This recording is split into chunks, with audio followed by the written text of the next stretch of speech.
And then I would send money abroad from Switzerland to Croatia. And I mean, it lasts for days.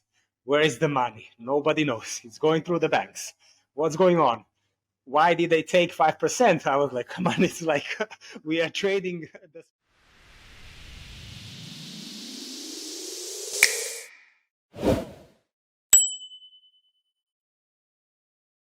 So hello everyone and welcome to another episode of TakaTalks. Today we have with us Anton Golub. Am I saying it right?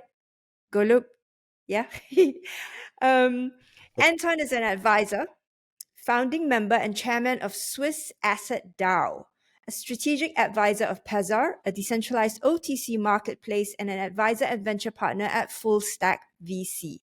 Anton founded and served as CEO of Flovtec, or rather, is Flovtec or Flovtec?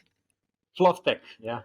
Flovtec, a Swiss market maker providing liquidity solutions to digital asset exchanges, token issuers, and protocols, and offering investment products for professional and institutional investors. Anton is also co-founder of Trust Square AG, a preeminent blockchain technology hub in Zurich's financial district.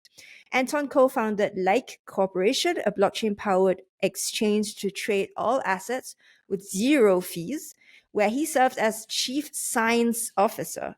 Before Like, he worked as a quantitative researcher at Olsen Limited, successor to Olsen and Associates, founded in 1985. It's a hedge fund, and it pioneered the field of high-frequency trading, which, by the way, I only heard about from, the book from Michael Lewis. Yes. Flash Boys. I'm still confused by what all of it meant. I read the book and I was like, oh man, this is so confusing. Anyway, as a Marie Curie Research Fellow at the Alliance Manchester Business School, Anton worked on high-frequency trading, market microstructure, and flash crashes. In 2011, he was invited to participate in the Foresight Project, the future of computer trading in financial markets, and international project on algorithmic trading. Okay, now something interesting, funded by the HM Treasury in the UK. Anton has been involved in several research projects backed by the European Union and was on the supervisory board for the Big Data Finance project funded through Horizon 2020. He has co-authored 13 academic papers and 2 books. He is also the host of the SwissAssetDAO podcast. Thank you so much, Anton, for joining us today. Can you tell us a little bit more about yourself? Awesome. First, wanted to thank you both for having me. It's really a pleasure to be, and that we are interacting more. And I think this is going to be an awesome discussion. And I have to say, you gave a very detailed introduction about myself. Maybe to put a bit of color on all of these things that I have done. So I'm a big believer in technology. I'm a big believer in the technology can enable and open opportunities to everyday people. So not just like the wealthy and the professional institutional investors that I was interacting when I worked at a hedge fund, but I really believe that blockchain has as a technology, as a solution, has a very unique opportunity to really now open up the world of financial services, but also many other solutions as well and products to the everyday people. And this is really what inspires me a lot, what makes me keep on going after all of these many years. So I've been 10 years in the crypto industry, so I have many gray hair. It's just you can't see it from the light, but really this is what motivates me a lot. And also what motivates me a lot is that I meet very interesting people throughout my professional career like you. And this is really what makes us as an industry very special. And again, thank you very much for having me today on the podcast with you. Yeah, pleasure meeting you. Of course, Anton, it's always great to have you here today on the podcast. What I'm going to start diving right into it. And what I noticed most of the time is I meet amazing people like you guys who were somehow in the belly of the beast, I would say. They were into the financial traditional mindset. And then suddenly with this amazing technology, and because they learned so much, or maybe they've been exposed so much on the thing that they didn't like or they didn't appreciate during this, I would say, traditional TradeFi, and they wanted to be more inclusive. So I want to hear your story. How did you begin? Where were you doing there back then? And what makes you like, hey, I want to really make an impact and change things? And I know so much into the traditional fight and I want to exploit this. Can you please share your story, how you step into it and stuff, please? Yes. So really, thank you for this question, and I'm happy to share my story. And it kind of actually happened when I was working at a hedge fund. So imagine, I'm not Swiss originally, I'm Croatian originally, but I'm in Switzerland, is this super wealthy country, working at a hedge fund as a trader. So it's a dream of every young person who is in finance. I'm doing even high frequency trading. So it's very fast algorithms, technology, mathematics, finance, something I was very passionate about. And very like when we traded, you had the razor sharp spreads, very good conditions, low fees, the best conditions you can have on the planet, actually, but as a hedge fund. But on the other side, you had my father in Croatia, who still lives in Croatia, and he likes hiking a lot. So he has a small dog. We used to go hiking, and many times he would tell me, Anton, I'm a retired person. Can you send me some money so I can, go hiking, enjoy with the family, so have a really good experience? And I would say, of course, as a good son, I would say, of course, I want to support you, enjoy your life. And then I would send money abroad from Switzerland to Croatia. And I mean, it lasts for days. Where is the money? Nobody knows. It's going through the banks. What's going on? Why did they take 5%? I was like, come on, it's like we are trading the spreads, the fees are close to zero. How did what's going on here? And that was really like a powerful moment in my life when I was thinking, what the hell am I doing with my life? On one side, I work at a hedge fund, which is it's a privilege and a great experience and opportunity. But why is my father somebody as close as my blood, somebody so close to me, when I need to support him, all of a sudden we don't know where is the money for 5 days. The banks are doing something in the back, and he gets charged huge fees. So this was on a very personal level what motivated me to reflect where I want to take my life and where I want to invest my time. Valuable, we're all here for a finite time. That's just how it is. Then we go into a different life, but we are here and we need to use our time the best. And this is a motivation for me to reflect kind of where I'm going. But now for everybody who is listening, there are very good reasons in the back why this took several days. So the settlement infrastructure in the back between the banks works very slow. It's horrendously bad. Then everybody has to take their cut because they're all in the middle of this transaction. So it all kind of like, if you take a look at it from a very critical perspective, I could explain why my father was paying huge fees and it took days.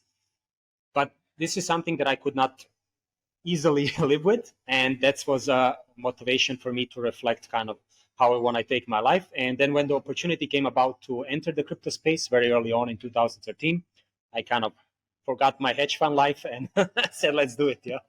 Yeah, so this is very interesting because I had the exact same experience. Sending money abroad is ridiculously difficult, expensive, and just is silly. Like you can ask Murad. We've had to send money to our investors when we exited our first business, and they were all over the world. And we're sending US dollars from Saudi Arabia, and there were some cases in which it just failed. It simply failed, and you have to go to the bank, do it in person, and then it would still fail. And then you're like, where's the money? I want to get it back. And they're like, oh, we can't do anything. We have to go track it down. It's crazy. Where is the innovation in the remittance space? Did they just forget to innovate the SWIFT system? Or is it intentional? Do they have no incentive to innovate because they're making tons of money on it?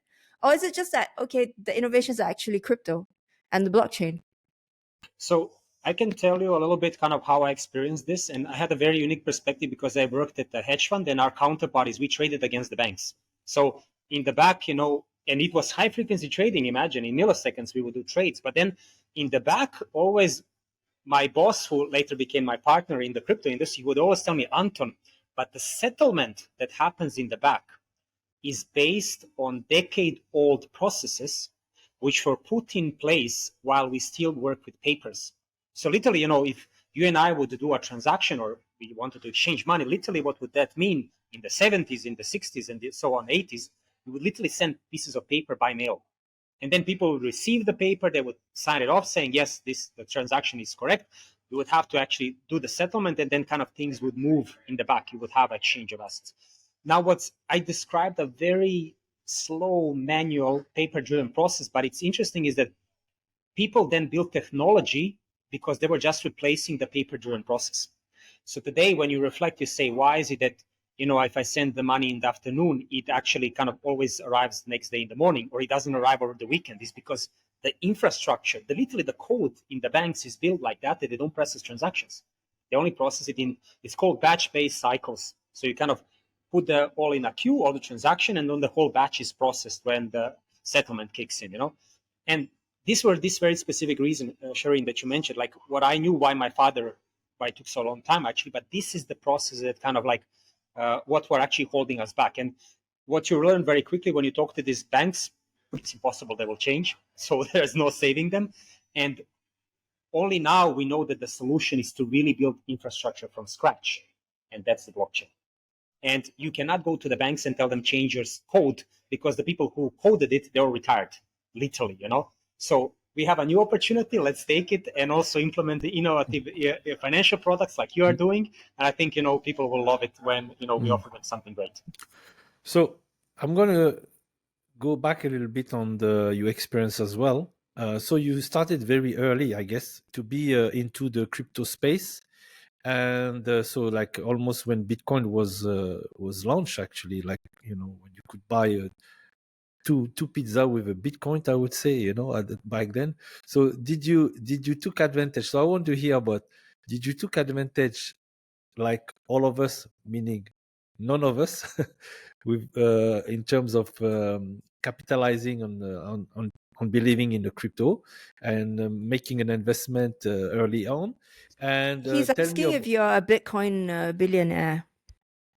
Yeah, and not Bitcoin, whatever, if you did, we all missed out. A lot of people missed out, or some of them got some Bitcoin and it's still lost in the first iPhone phone somewhere, somehow. But anyway, I want to know about your story on that, and also in between, what happened? Did you enjoy it, and did you lose? Did you gain? What was some of the things, good, bad, and ugly? Yes. So let me just tell you actually how I entered the crypto space, because I was working at a hedge fund, big time trader. And one day, so I was living in Geneva, but my boss was living in Zurich, who's an older gentleman, He called me one day and he said, Anton, I'm shutting down the hedge fund. Everybody's getting fired. This is the past.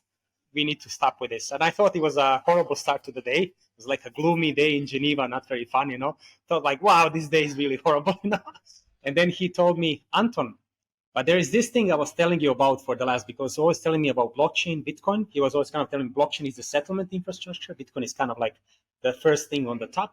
And he told me, let's do a startup in the field of blockchain. And that was the birth of Lick, actually, back in 2013. The worst ever time actually to create a startup is because as we launched, a few months later, Mt. Gox blew up. And people who were, in that space back then know that it was the biggest crypto exchange back then on the planet. Yeah, but every 5 minutes there's some exchange that blows up. Yes, every year or two, it's like the best time and the worst time. Yeah, I think like for us who have been around a little bit, for us like FTX explodes and we're like, I've seen worse, But obviously it's a shock for the industry. But for me back then, you launch a startup, you're so enthusiastic, this is great, let's do something, and then it had such a big impact on us that literally nobody wanted to talk to us seriously for like a year. Because if you pitched blockchain or crypto to venture investors, the first two questions were, what do you think about Mt. Gox? What happened then? And then next one, what is Silk Road? Which was also like a very difficult discussion. But this is, how I entered actually into the crypto space, is literally because it was my boss at the hedge fund, who then we became partners, who kind of told me, hey, Anton, this is a great opportunity. So forget about this hedge fund trading and let's go and do a startup. And I just want to say, like, I have a father, and I told you a story, but with Richard, my partner, it was like a father-son relationship. So when he told me, let's dive into that, I kind of said that. And now in terms of like, even though I was a high frequency trader, so somebody who trades a lot, I don't trade a lot by myself. So that means, I'm usually buy something and I hold it for a long time. So I hope this answers your question, in terms of, so the answer is yes. I have bought Bitcoin very early on. While it was still very impractical even to buy it, it didn't have like trading terminals, apps. There was nothing of that sort actually before. And I also do that as well today. So especially I think now are great times to buy Bitcoin. This is my personal opinion, not an investment advice. But for instance, even today, like every week, I purchase some Bitcoins because I think it's, it's a good opportunity if you're thinking very long term. So this is kind of how I would describe it. Yeah. So usually we have imaginative memory. We think that people who adopt to crypto and stuff like that, they are very young. So I want to hear about the story of your boss. He must not be like less than 50 years old, and how he got the bug. Because usually we hear young guy, Vitalik's building this Ethereum, blah blah. Give me the side of the man who's mature and went to this age and stuff like that. That would be great to hear. Yeah. So first of all, I'm happy even to talk about Richard a little bit to describe him. So Richard Olsen, he's a pioneer in pretty much everything he did. So just to explain it to you, so he was one of the first people in the world ever to create what you would call an algorithmic trading fund. So an investment vehicle where people would trade through algorithms, and he did it before I was even born. And look at me, I'm not that young, you know. So he did it in the 85. And that was Olsen and Associates that you mentioned in my introduction. So it was a very well-known, super famous company who did very pioneering work in the sense that they executed trades and did all the trading in a fully automated manner, which was back then in 85 like a mind-blowing thing to do, actually. He's also founder of Oanda.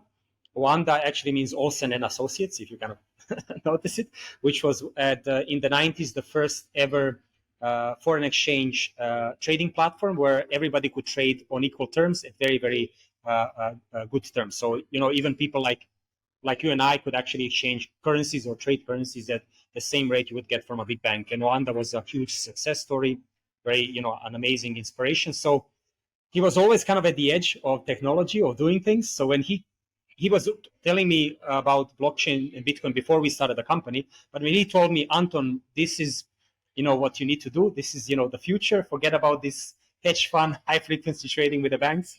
I really, I believed him due to his experience, his pioneering nature, but also he was a really like the way you believe a father who tells you, hey, you need to do this. And so I thought it was a good leap of faith. And I always said, if it all fails, we'll go do something else.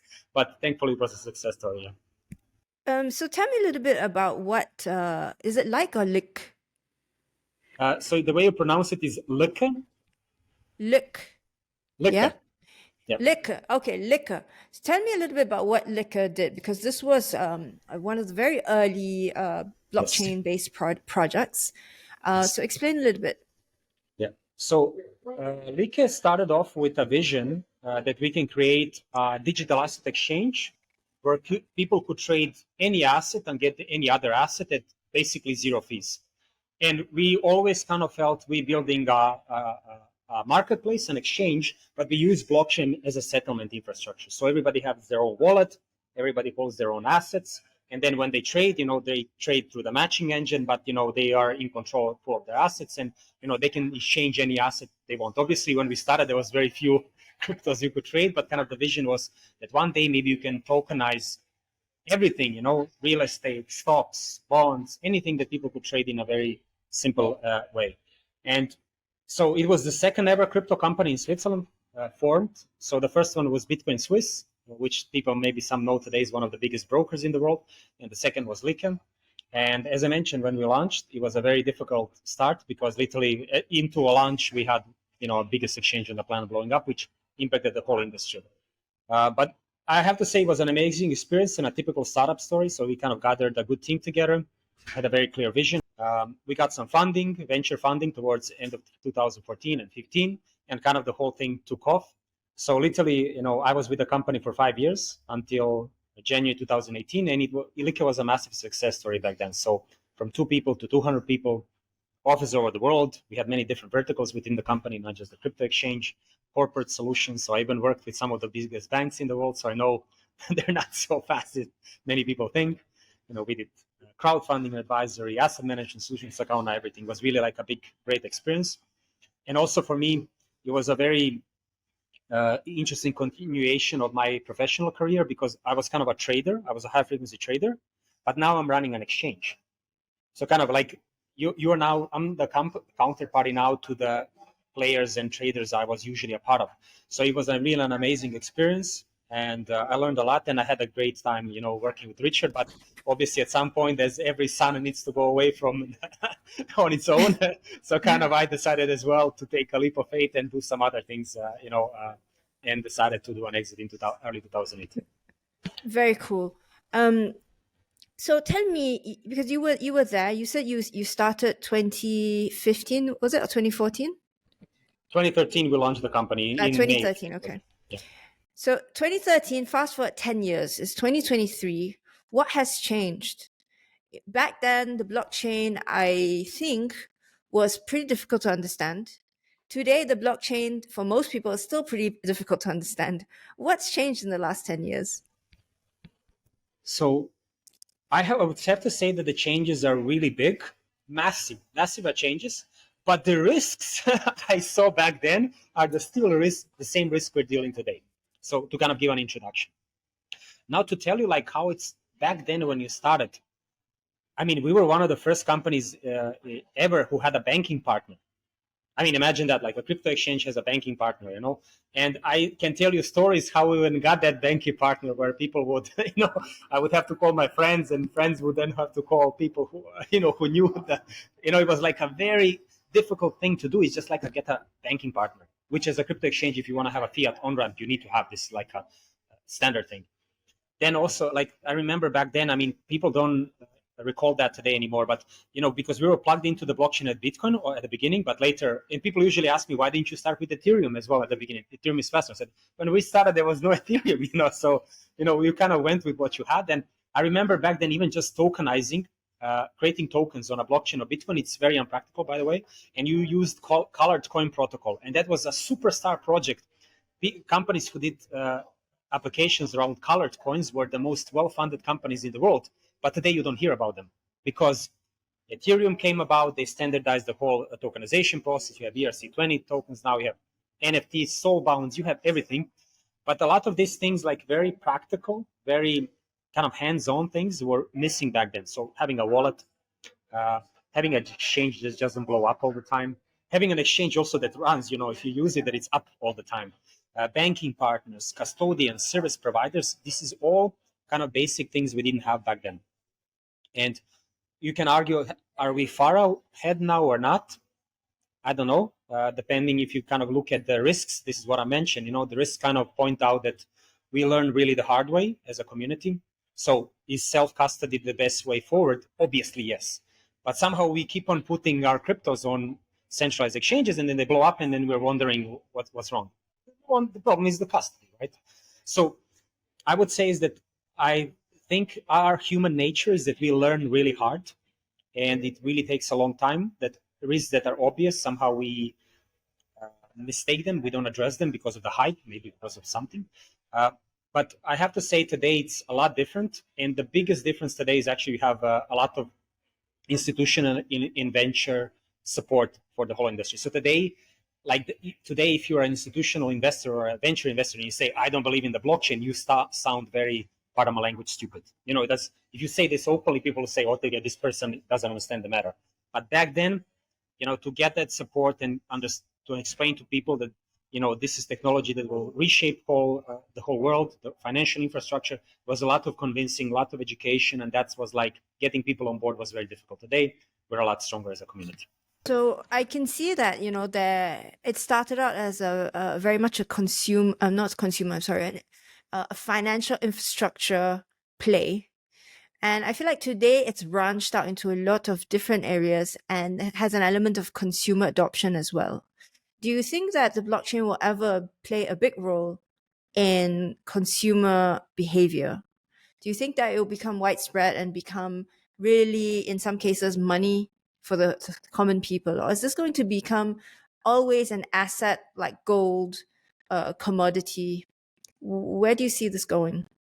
I think in terms of the digital assets, the cryptocurrencies that we have, and under the technology that we have, some have today solidified their place in the world. So, for instance, Bitcoin today, most people view it as digital gold because it's, you know, finite supply, it's decentralized, you cannot really create it out of thin air. You know, you can self-host the assets, so you don't have counterparty risk towards the banks and things like that. So we kind of put there, it created its own opportunity and space within the world. But that's not how originally Bitcoin started about, right? If you read the white paper, I think the first sentence says this is a peer-to-peer electronic payment system. So they Bitcoin was created with the mind of actually being a payment system, but today nobody uses Bitcoin as a payment solution. Maybe one day within the Lightning Network, but that's not the case today. So I think, Bitcoin has its place. Some argue that Ethereum and the underlying technology and the vision of a global computer, that this has its place. But there, personally, I'm not so sure. You have a lot of competitors. You have, maybe you can argue Solana, Definity, Polkadot, obviously, they all have their niche and their own positioning. But kind of like this execution of specific processes through smart contracts has really Ethereum solidified its position. You can argue maybe yes and maybe no. It has the strongest ecosystem, but ecosystems can grow elsewhere as well. So I think definitely Bitcoin has its place, and it will have very much an institutional role going forward in terms of asset allocation. Ethereum, I think, as a token to use the world computer, has an investment perspective, but also very much a utility perspective. But I think in terms of, if you go kind of beyond actually use cases and applications, something that I'm very passionate about is actually how we kind of got to know each other is actually decentralized social networks. So today's social networks have such power. I mean, they know more about me than my father, and they have all my data, and I cannot say a lot about it. And if LinkedIn or Twitter or anybody decides to shut down my account tomorrow, off I go. I mean, it's over. So I think there's an opportunity for a blockchain solution, which is very non-financial, right? So how can we enable people to interact, which is a basic human need, in a digital way, and be in control of their own data, or at least be heavily remunerated if people use my data? So I think, but it's not proven, right? This is still not a proven use case, but Bitcoin has proven itself, in my view. Maybe you can tell me how you see it, but I kind of really feel Bitcoin has proven itself, but it's not enough. We need to create products now. People want products, right? And everyday accessible products. Maybe it's not Bitcoin, but with stable coins. And this is kind of where we need to kind of work hard as next step. Look, as you mentioned, Bitcoin has definitely proven itself. They have been around for 12 years, 13 years. I never heard about any breach. Has never been hacked. People can criticize everything they want, but so far nobody has been able to do anything against it. Now you see the big guys finally stepping in. And actually, my question, because the big guys and the institutional guys now validating, Bitcoin by having ETF even coming into the market. But what I wanted to know is, like, the Swiss are known for the banking system and the entire industry, most of the industry beside the chocolate and the milk, is the banking system. And I was shocked that I see so many Swiss bank, and also organization from Switzerland trying to spread the good news about crypto, blockchain, and everything, knowing that, I would say, this kind of decentralized financial could be killing the banking system eventually. So we could have in the future have decentralized banking. We would not need to have a regular bank where we deposit our cash and we even exchange, or loan to each other and so on and so forth. So I want to know, why are they basically shooting themselves in the foot, or maybe not even the foot at this case, in the art completely. So share with me what's happening there. I want to know, what's going on there. So I think you asked very tough question for Switzerland, and because if you kind of think about it, part of the country's business model was private banking. And I say this very politely, private banking, which, was going on for decades and decades, and the country lived off it. And it kind of all ended when US kind of thought that, there's a lot of things happening around tax evasion and things like that. And it kind of, just to tell you, the private banking model is killed in Switzerland with FACTA, which was kind of came out after the financial crisis, which is the Disclosure Act, which pretty much you have to say everything to US what you're doing as a banking player. So this was a business model for many years. And what I kind of tell you is that what I can say is that many people in Switzerland in political power, but also in the banking industry, see actually blockchain as a big opportunity. And in a sense of reshaping the whole banking system and the proposition. So going from this private banking secret, right, to this let's use a very transparent, open technology, how we can actually, enable banking services to people. Now, how it happened actually is that very early on, we were very lucky in Switzerland that the Swiss regulator came out and said, they basically classified how they see Bitcoin, back then Litecoin, and at some point Ether, they classified them as payment instruments. This was a critical decision because it explained to every player in Switzerland how they treated that and how they treat companies who deal with crypto. They would say, oh, okay, it's payment instruments means like Bitcoin is in the sense of KYC, AML, and a lot of other things is seen the same way as euros or dollars or yen. So it's just a payment method, And Switzerland and the regulator is very keen on something called technology neutrality. So they say, look, you can use different technologies, but I'm just looking what's the substance of this. If it's a payment instrument, then if you're using blockchain in the back, that's not of our concern, but you need to apply certain rules to it. And that happened in 2014. It was a FINMA directive, clearly classified it, and that was like a groundbreaking moment because it explained to everybody, okay, how we deal with this.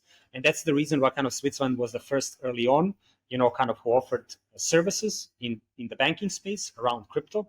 And you had some pioneering banks like Marky Boyman, like Falcon Bank. Falcon Bank, okay, it doesn't exist anymore.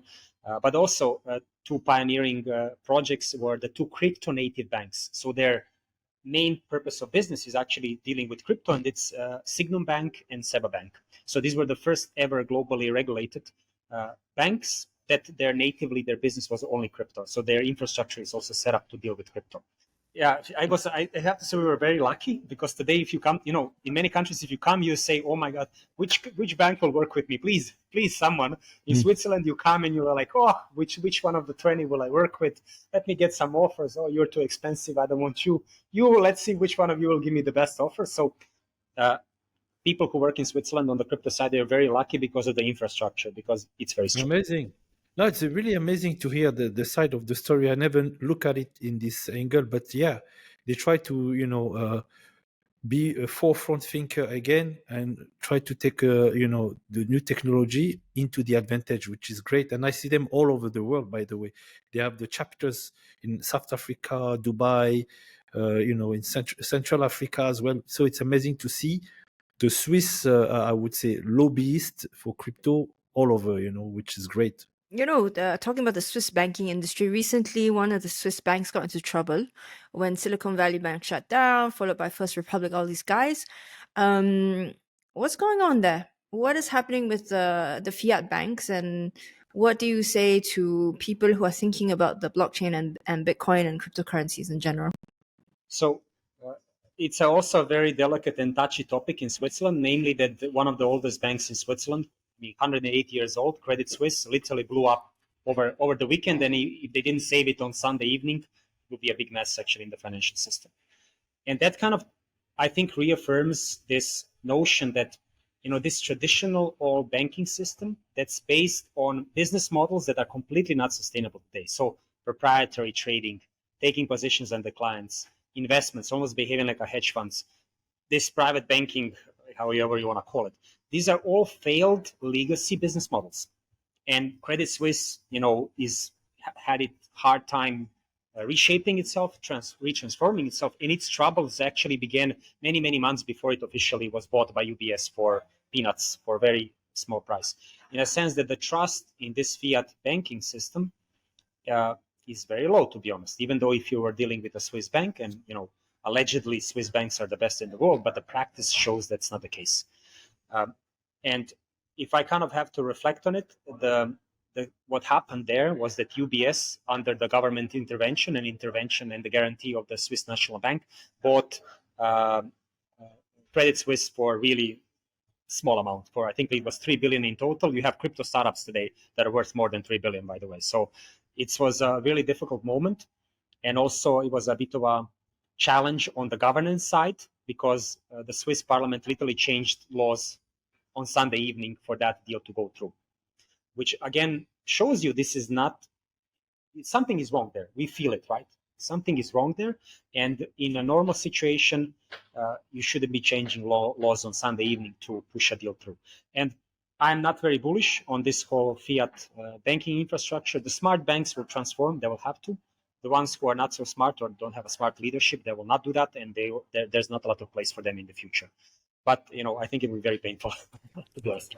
Yeah, I mean, I think the key problem with all of these things, now we talk about the traditional banks that failed, and we talked about fiat currency, and then we talked also a little bit Mt. Gox, FTX, custody of your coins, and ultimately it comes down to centralization, right? The whole problem is somebody makes a bad decision, or somebody makes a decision that benefits themselves to the detriment of everybody else, and everybody, then these bank failures happen. Which brings me to my next topic, which is you are now the chairman and founder of the SwissAssetDAO. So for the benefit of our listeners, what is a DAO? Please explain. I'm very delighted to be part of the SwissAssetDAO initiative. And to explain what the DAO is actually a way how to govern a company or a project, but in a very decentralized manner. And the reason why this is important for us as an industry is because one of the key values of the crypto industry is decentralization. So taking away the power from this few people, removing central points of failure. So kind of reducing risks through transparency and openness and inclusion. And DAOs, I mean, it's just plain language is how do you run and govern a company as a token holder. And this is pretty much what a DAO is. Now, there's something very interesting about DAOs. They kind of emerged in the crypto space, in the DeFi space. We have tokens. So let's, through smart contracts, vote on certain specific matters and then make decisions. And then, these DAOs evolve, they become big communities, and they even have big treasuries many times, which is very interesting, I think also for you as well from an investment perspective. But then they want to kind of go back to the real world because we live in the real world, right? And then nobody knows what to do with them because they're these creatures in the DeFi space with hundreds of millions of dollars, and they all come to these banks, custodians, and say, yeah, we need your help. But everybody's telling, hey, I'm bounded to law, I'm bounded to regulation, and I don't know what to do with you. And the easiest way how to explain to people is like, imagine, you come to the Swiss border with $100 million in your briefcase and you say, hey, I'm here. I don't know where this money came from. It's from many people. We want to put it here somewhere, maybe buy some real estate or put it in a bank. Please let me in. Now, maybe that would work many decades ago, but today that doesn't work, So we need to find a legal framework for DAOs to operate, for DAOs as decentralized creatures to operate in a safe and secure way. And SwissAssetDAO is an initiative to make DAOs legal. So really we want to create a legal framework, template smart contracts, so that you can have a very clear grounding in the real world, but that you can also operate it as decentralized in a decentralized manner through the governance process. So this is what really SwissDAO is about. SwissAssetDAO is about, and we really do things. We preach what we do. So we have also been incorporated in Switzerland as an association. So we have our members. The members can vote.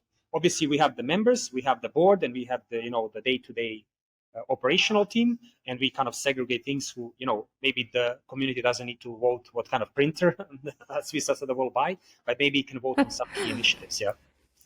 Yeah, this comes to the central heart of what we're struggling with as people in the DAO space, right? Which is, it is a very nascent space. We still don't really know how to govern it, let alone the regulatory side. That's a whole other angle, which, by the way, kudos to you guys for doing it because you have to. This will take us forward a lot. But really, DAOs at the moment are conflated with democracy, with voting, with governance, and none of it's being done properly, and nobody really knows how to do this at the moment. And then, because we are trying to be decentralized, we try to step away from having centralized processes. But then you can't really create anything efficient without somebody leading it to begin with. So you need to start out centralized, and then you try to decentralize over time. All of this is very difficult to reconcile and then to get people on board. So have you faced this, and where do you think the future of DAOs is going to be? Yeah, I think you say such an important point. The one that also we were challenged at the beginning with SwissAssetDAO, because people were, first of all, I mean, myself and my partner Mike, we have quite some reputation, we were putting a reputation on the line, but then people demanded, say, hey, but then leave by the principles. And really the way we have decided to do it is we literally have community calls. We spell out key milestones and goals that we need to achieve. obviously, Mike and myself, as leaders of SwissAssetDAO, we need to take the initiative. So we are the stakeholders. But then we actually have a transparent discussion. We go on calls. We invite the community. So we have so-called work streams even within SwissAssetDAO. So when we were deciding on the key legal way how to set up a SwissAssetDAO, we would have calls with our community and really amazing, passionate people. The quality of the people we have in the community was so spectacular because we brought them in. We said, look, we have a question, we have a goal, we have a call, join us, and let's discuss it. Let's hear your feedback. And maybe to tell you, like, the most amazing experience we had is we were doing a formal incorporation and a launch of SwissAssetDAO, and on the call we had the State Secretary of the Economic Affairs on the call, who is also, by the way, head of a commercial register in a canton, who was even there, as we were doing. So what I'm saying is, like, people want transparency, they demand it, they like the decentralization, but then it's for us at a DAO to really step up and deliver that to the community and be fully transparent, with all the many things you do well. Some things, as you know, in startups, some things don't go so well. To be transparent about it, you need to present it and then work together with your community on a solution. But unique experience for me, but amazing one that I'm learning a lot. Yeah, so I guess what are the best use cases for DAOs? Because I imagine a decentralized organization doesn't work for every kind of use case. Yeah. So what I personally, maybe I can hear your thoughts as well, but for me personally, what I really feel is that projects on a protocol level, this is, I think, some things where people, where critical decisions can really impact the protocol a lot. So I think that's a very easy, I would say personally, opportunity, where you can implement a decentralized governance structure to a DAO, and I think especially when projects grow, when they amass a big treasury because of the token price changes and so on, I think because the DAOs are there, or the protocols of the projects, they're working in the best interest of the community that's supporting them and holding that token. I think this is also a very unique opportunity and a good one to implement a DAO structure so that members can vote and provide their input and provide their feedback. But having said that, I have personally seen also not so good examples of DAOs where literally they, they tell the community members, vote is the color, the logo, red color or green color. I mean, this is maybe not the best use of your time or community's time to decide on this kind of thing. So I think this is a balance, but I think this is a massive trend, mega trend in the corporate law and corporate structure of corporate entities that's not going away. And this is where SwissAssetDAO, we see our opportunity. There have been many DAOs also for, I think, what was it? Communities which are creative. So there are a lot of DAOs which are for artists and things like that. I think these are use cases which are interesting. Ourselves, of course, we're building an insurance DAO, and it is, again, a financial instrument. Insurance is very much a financial instrument. And the idea there is to use that DAO governance as a way of ensuring transparency. But then we don't actually let people vote on the actual insurance mechanism, so underwriting and the actuary part, because that needs specialized knowledge. So you cannot have a community vote on, what the reserves amount should be. Should it be 30% or 40%? And how do we adjust the loss ratios and benefits and things like that? So it's a little bit of a balance. So I like to think of DAO as a very idealistic structure, but at the same time, you can use it in a hybrid way, which is the way we're using it, where on the one hand, you have parts of the operations which need to be transparent, need to have community input, and then you have the other part of the operations which should be done by specialists and experts.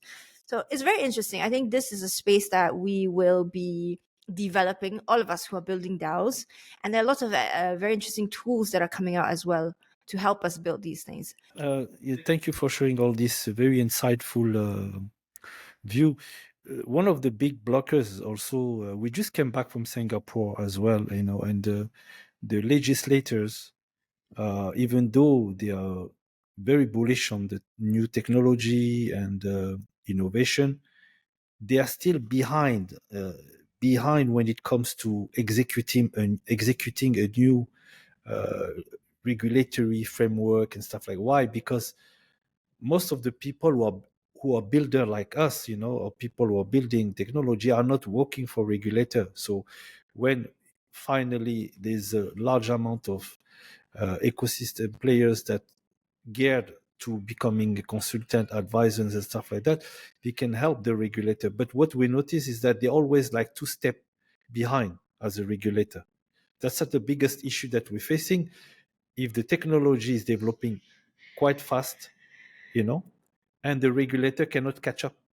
And one guy was telling me, Murad, we're talking about Web3 at the regulator standpoint, where I have project now that talk about Web 5. So I'm like, so how do we? So I'd love to hear your view on you dealing with regulator globally or locally. What's on their mind? Do you echo what I'm saying? Or Yeah, I think you absolutely make a very good point, and also in context of bringing new regulation in. So we have noticed this in Switzerland, but also many other countries. You can have kind of 2 approaches. One is, let's take this new technology, apply the principles of technology neutrality, but interpret it under existing laws. Or you can say, let's bring the new laws in from scratch. We know what are the challenges, and then you bring in, literally rewrite the laws to do it. Both approaches have their pros and cons. So the one where you interpret it under existing laws, that's what Switzerland did with Bitcoin under 2014. It didn't do a new law. It just said it's a payment instrument. Let's move forward. That approach is actually the ones where you actually can do a lot. But obviously, for some very specific innovative solutions, you cannot interpret it under existing laws, right? And then, you really need to ask and wait for the literally to things going to Parliament, and then the Parliament votes a new law. Now, the problems with new laws are something that you, Murad, actually mentioned very clearly, is that they're always backward looking. So MiCA, that came in Europe just recently, it's really looking at solutions from 2020. So it's 3 years behind. I mean, everybody who reads it will notice they're talking about stuff that were interesting quite a few years ago. And that's, I think, like the challenge is that the regulator, because they're not innovators and they're not builders they are building legislative solutions, but they're not builders in a product sense. They're always way behind. And I think like that's why when personally on my side, when I was wherever I was running companies, I always kind of thought, how can I structure my business and offer good products to my clients and customers, but always try to do it under the safety and security of existing laws, because that means I can kind of move forward faster. Maybe I cannot offer the most exotic product ever, but at least I can maybe offer something solid that people want and like and use. Will pay for it, obviously, as well.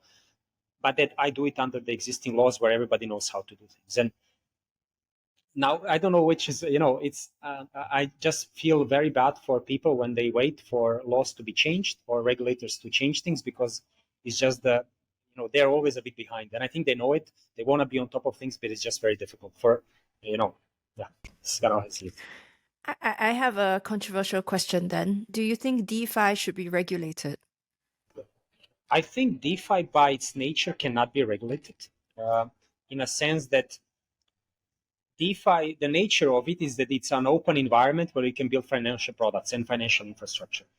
So I think DeFi is very challenging for the regulators and for the incumbents, because it's kind of decomposing what the big banks are doing, So big banks, are these big houses and they offer everything you want from it. But then why wouldn't you just have a protocol that offers Sharia compliant products? You don't need to have a whole banking infrastructure in the back. You just offer something very specific. And maybe kind of reflecting like how would it, I think in the future, banks will just be modules in DeFi.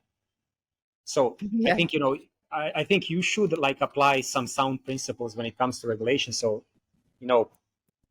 if somebody shows up with millions of dollars, maybe you should ask people, where did you come up with that money, for instance, things like that. But I think in terms of having an open environment to create products and infrastructure, I think DeFi by nature cannot be regulated. You can put it in a gardened environment, but then it's a thing run between the banks.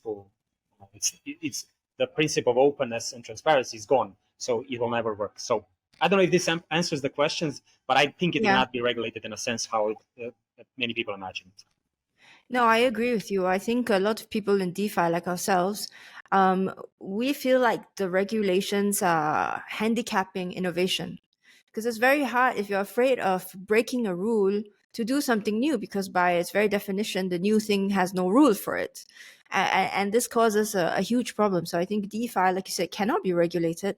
If it gets regulated, it's no longer DeFi. But then it brings up the question of consumer trust. How do you gain consumer trust without regulations? I just to tell you, like how I experience like regulatory actions is like when things go wrong, with whom do I talk to? You know, this is kind of how I see it, right? And obviously, the way that regulators mitigate things going wrong is that they have actually monthly or ongoing supervisory processes within the regulated companies to make sure that things are kind of going according to plan. You know, I think that this is an amazing opportunity for DeFi because it's so transparent. Because it's so, you literally, as a bank, as a regulator, you literally go and say, let me go to Etherscan or somewhere and what's going on with the money flows, or let me go and look at the smart contract to see what you are doing actually within the protocol. And the reason why regulators are struggling today so much is because they don't know what the heck is going within these banks. These banks just show up one day and like Credit Suisse say, we blew up. And please save us with government guarantees, with taxpayers' guarantees, by the way. So I really see this as an amazing opportunity for regulators, but regulators are afraid of the things that the three of us here are afraid of, and this is hacks, rug pulls, scams. But this is, for me, these are not products. This is not some, this is not viable solutions for anyone to use. This is just pure scams. And that I think they're afraid of. We have it a lot still in crypto, unfortunately. The same you have it in the banking system, by the way, but you have it also in crypto, but we should not use the banking system as an inspiration for how we should be doing. So I think they're more concerned and unhappy with kind of the things when they go bad and scams happen. What really handicapped us a lot, and all of us, is really all this, I would say, unethical players, people coming and trying to make a quick buck. And actually, by the way, during the early time of internet, that was the same thing. People scamming, creating fake website and stuff like that. But the amount of scam, actually, when you kind of compare it with the real life scam, it's you cannot get rid of scam. It's like I'm building an industry and that's it. Everybody will become an angel. We have new human on the planet. No, you're dealing with human being. So the amount of scam exists on a daily basis in the regular TradeFi or even the regular industry.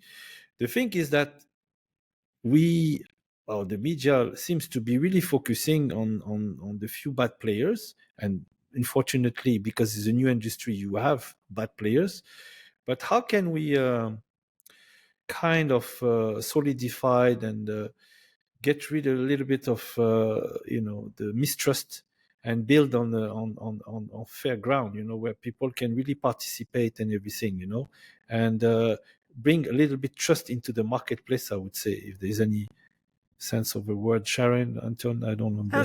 I wanted to quickly just say that usually if there's a scam or rug pull, it's some kind of centralized protocol or centralized system. Otherwise, the scam and rug pull cannot really take control. So, for example, we have a product where we're taking collateral, but the collateral is in a smart contract.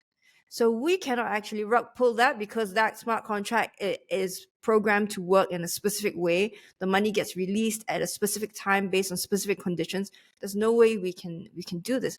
So we are conflating this DeFi and the centralized scams, etc. But actually, the thing is, people seem to be convinced that centralization is good. So we had a guest on the podcast who said, I don't see why if I lose my private key and I lose all my money, that is good for the consumer. I rather have a bank who I can say, oh, I lost my password. Can you reset my password for me and retrieve my money? That was his argument. So I feel like people have been, at least in our generation, we've been brought up to rely on these institutions, and we're no longer able to do this ourselves, and we don't want to do this ourselves. And this is the central problem. I think both of you make a very, very good point, in a sense that, kind of when things go wrong, we need literally support to type in and say, please help me recover the password, right? But I always see it on two sides. So I also see it very much on the risk side, that you can wake up one day and your bank account is blocked. Nobody will tell you why. Nobody tell you what happened. Maybe you didn't even do anything. You're conducting your normal Yeah, it way of actually life. happens Yeah. more often than not. There was just this scandal, this bunch of people complaining that PayPal has froze their money, and it's been years, and they don't know why, and they don't respond.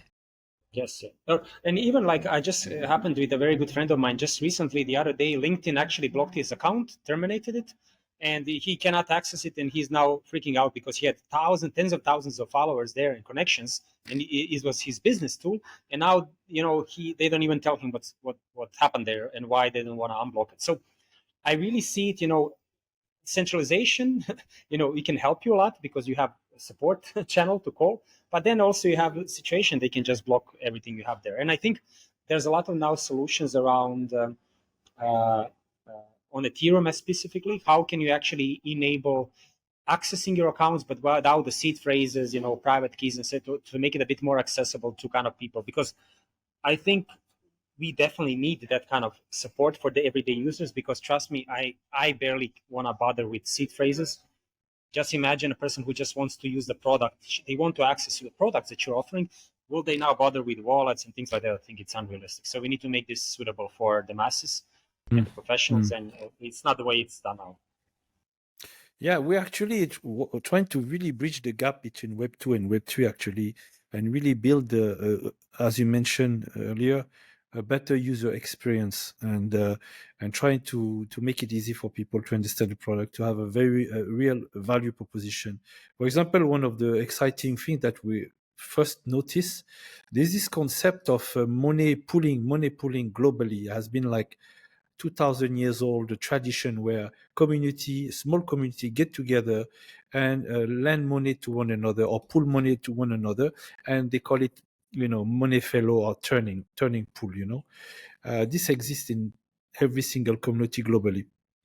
And when you start looking at how could you put this concept in a decentralized fashion, but using really small DAO, mini DAO with very, very low risk somehow, and that's the first approach. We kind of launch a product that will get the community together, have a very low risk, because the DAO is still like between people, let's say between $100 up to 1,000 US dollars, whatever.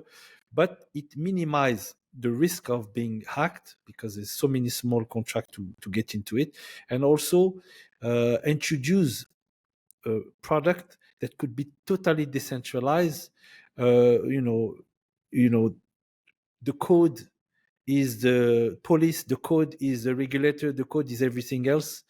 And when we went actually to Singapore and we proposed this mini DAO to the regulator, they're like, "What do you need to be regulated for? It's fine. It doesn't seem to be something that we need to regulate in a sense, because the technology and what you're bringing on, you're not a bank.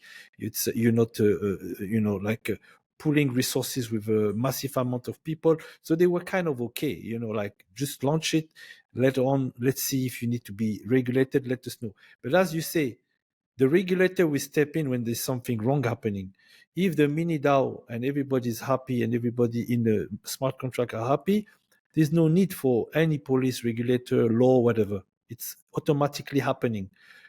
But what's happening a lot, we have been formatted into complaining and going back to a central authority as soon as the fan, hits up. And that's something, I don't get my reservation tonight on booking.com.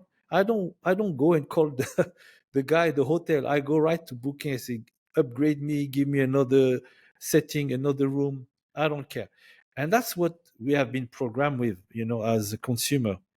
And that's what's something that's kind of, interacting with a direct person, a phone number we can call to, an email we can call to, versus the smart contract will manage everything. No need to worry. So that's something I wanted to share with you guys.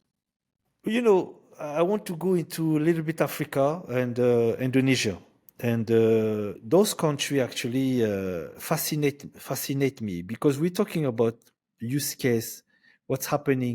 Those countries, as you can imagine, for many countries in sub-Saharan Africa, they had no central bank within their own border. The central bank was in France, Paris. As you can see, with the rise of the adoption of digital currency, cryptocurrency, Africans are getting remittance from all over the world, from the diaspora, particularly coming from Europe. France has Senegal, Mali, Nigerian, they're all sending money back home.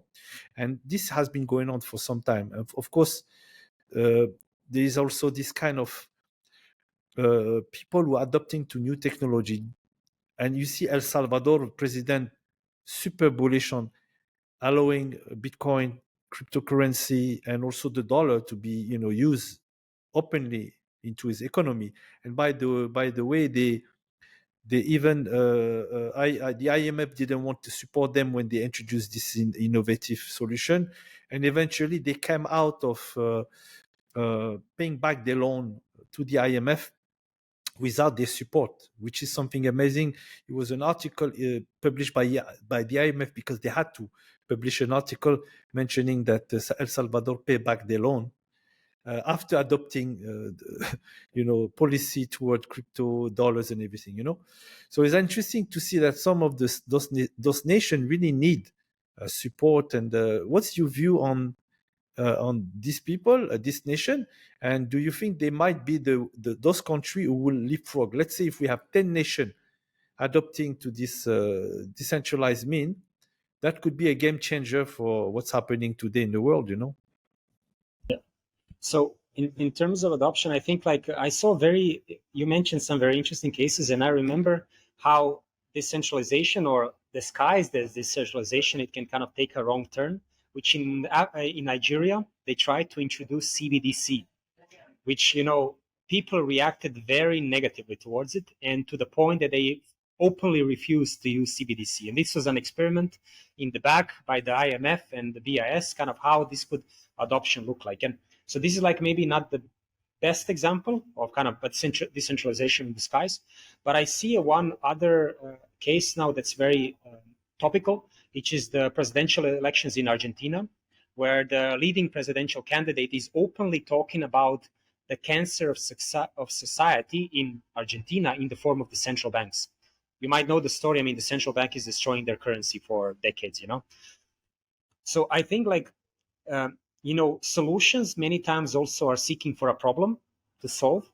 And I think typical excellent examples that you mentioned, remittance, where it's so difficult and costly to send money. Even, for instance, in India, I always learn from my friends in India, when you send money, there's a foreign exchange fee, which is humongous, and then a transfer fee. For some reason, the government charges a transfer fee, and they take such big cuts, and it's so painful to do FX in India.